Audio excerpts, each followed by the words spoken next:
রমজান মাস special ইফতারে কিভাবে এরকম মুচমুচে পেঁয়াজি বানাবেন আজকে আমি সেই রেসিপি শেয়ার করব। খেতে কিন্তু খুবই দুর্দান্ত হয়। পেঁয়াজ বাঁচানোর ঝামেলা ছাড়াই খুব সহজ পদ্ধতিতে বাড়িতে বানিয়ে ফেলুন এইরকম পেঁয়াজি। হামেশাই এক থালা পেঁয়াজি উঠে যাবে। আসসালামু আলাইকুম গাইস, স্বপ্নাস কিচেনে সবাইকে স্বাগত। চলুন তাহলে পেঁয়াজির এই রেসিপিটা শুরু করি। আর খেতে কিন্তু খুবই টেস্টি হয়। ফার্স্টে দেখুন এখানে আমি একটা ছোট ছোট করে টুকরো টুকরো করে বাঁধাকপিকে পিস পিস করে কেটে নিয়েছি। বাঁধাকপিটাকে ঠিক এইভাবে ছোট ছোট করেই কেটে নিতে হবে। তারপর এখানে আমি 3টা পেঁয়াজ দিয়েছি। পেঁয়াজটাও দেখুন ঠিক এইভাবে পাতলা পাতলা ছোটো ছোটো করে কুচিয়ে নিয়েছি। পেঁয়াজ আর বাঁধাকপি আমি আগে থেকে পরিষ্কার করে ধুয়ে কিন্তু জলটা ঝরিয়ে নিয়েছিলাম। তারপর এখানে আমি 2 টেবিল চামচ লবণ দিলাম। দেখুন লবণ দিয়ে পেঁয়াজ বাঁধাকপি একসাথে খুব ভালোভাবে মথে নিয়েছি। দেখুন গাইস, পেঁয়াজ আর বাঁধাকপি একসাথে খুব ভালোভাবে মথে নিয়েছি। বাঁধাকপি থেকে দেখুন কতটা এক্সট্রা জল বেরিয়েছে, আমি আপনাদেরকে সেটা দেখাচ্ছি। এই জলটা কিন্তু ফেলে দেবেন। দেখুন গাইস, আমি কিন্তু জলটা ফেলে দিলাম। জলটা ফেলে দেওয়ার পর বাঁধাকপির মধ্যে আর পেঁয়াজের মধ্যে কি মশলা দিলাম দেখুন। এখানে আমি ভর্তি করে 1 টেবিল চামচ লঙ্কা গুঁড়ো দিলাম। লঙ্কা গুঁড়োর পরিমাণটা আপনারা কমাতে বাড়াতে পারেন, ঝালটা আপনারা যেরকম খেতে পছন্দ করবেন।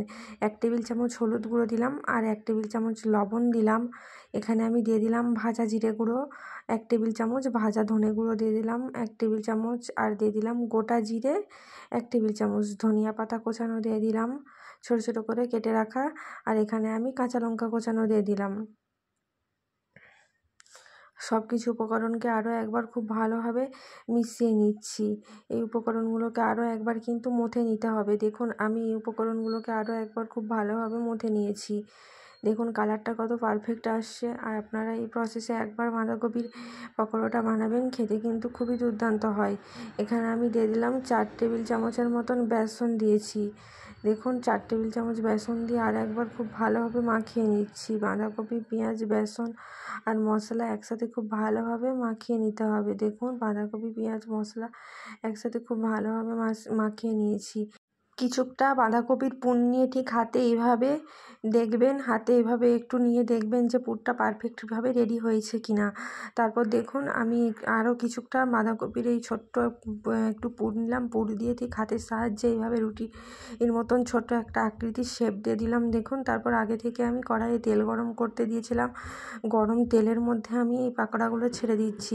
তেলটা কিন্তু বেশি গরম করার দরকার নেই, সামান্য অল্প একটু কিন্তু তেলটা গরম করে দেবেন। দেখুন এইভাবে আমি সমস্ত বাঁধাকপির পাকোড়াগুলো ছেড়ে নিচ্ছি। দেখুন তারপরে একদিকটা হয়ে গেছে দেখুন বন্ধুরা, আমি আরেক দিকটা খুন্তির সাহায্যে খুব ভালোভাবে উল্টে নিচ্ছি।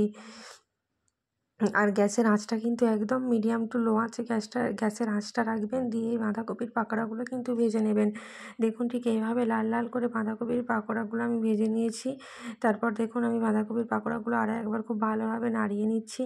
ভিডিওটি কেমন লাগছে কমেন্টে জানাবেন, আর ভিডিওটি ভালো লাগলে অবশ্যই সাবস্ক্রাইব করে দেবেন আমার চ্যানেলে যদি নতুন হয়ে থাকে।